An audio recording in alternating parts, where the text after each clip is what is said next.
নমস্কাৰ বন্ধু বান্ধৱীসকল প্ৰথমে আপোনাৰ পৰিয়াললৈ শুভেচ্ছা জ্ঞাপন কৰিলোঁ। বন্ধুসকল আজিৰ আমাৰ ভিডিঅ'ৰ টপিকটো হৈছে নতুনকৈ যি এনআৰচিৰ নোটিছ আহি আছে হিয়াৰিঙৰ ডেট শেডিউল হৈ আছে সেইটোৰ ওপৰত যে কি লিখা থাকে নম্বৰ 1 এই নম্বৰ 1টো কি আমি আজি আপোনালোকক এই বিষয়ত অৱগত কৰাম।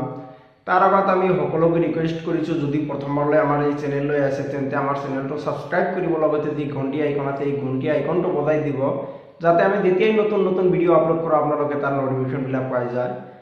বন্ধুসকল ইতিমধ্যে আপোনালোকে শুনা পাইছে যে এনআৰচিত বহুতে ক্লাইম কৰিছিল লগতে বহু সংখ্যক মানুহে অবজেকশ্যনো কৰিছিল। এতিয়ালৈকে আমি শুনা পাই আছোঁ বহুতো ভুৱা মানুহেও কি বিভিন্ন প্ৰকাৰে কৌশলেৰে মানুহক বিপদত পেলোৱাৰ কাৰণে কি অবজেকশ্যন কৰাইছিল, যাৰ বাবে আজি আমাৰ এই অসুবিধাৰ সন্মুখীন হ'ব লগা হৈছে। চাওক আপোনালোকে যেতিয়া এনআৰচিৰ নোটিছখন চাব তাতে দেখা পাব ওপৰত লিখা আছে কি নম্বৰ 1 এই নম্বৰ 1ৰ সম্পূৰ্ণ প্ৰচেছটো কি সম্পূৰ্ণ অৰ্থটো কি ইয়াৰ ভিতৰত অন্তৰ্নিহিত বস্তুটো কি মূল টপিকটো ইয়াৰ কি তাকে আজি আপোনালোকক কৈ দিম।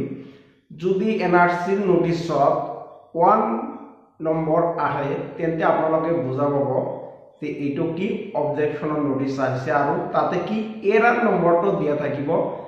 যিজন ব্যক্তিয়ে আপোনাক কি কৰিব অবজেকশ্যন কৰিব তাৰ যিটো এৰাৰ নম্বৰটো দিয়া থাকিব আৰু লগতে কি তাৰ নামটো দিয়া থাকিব এইখিনিতে উল্লেখ কৰিছে।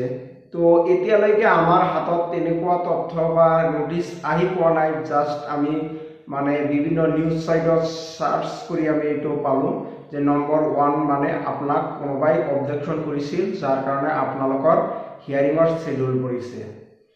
তো বন্ধুসকল আজিৰ আমাৰ ভিডিঅ'ত এইখিনিতে বাই।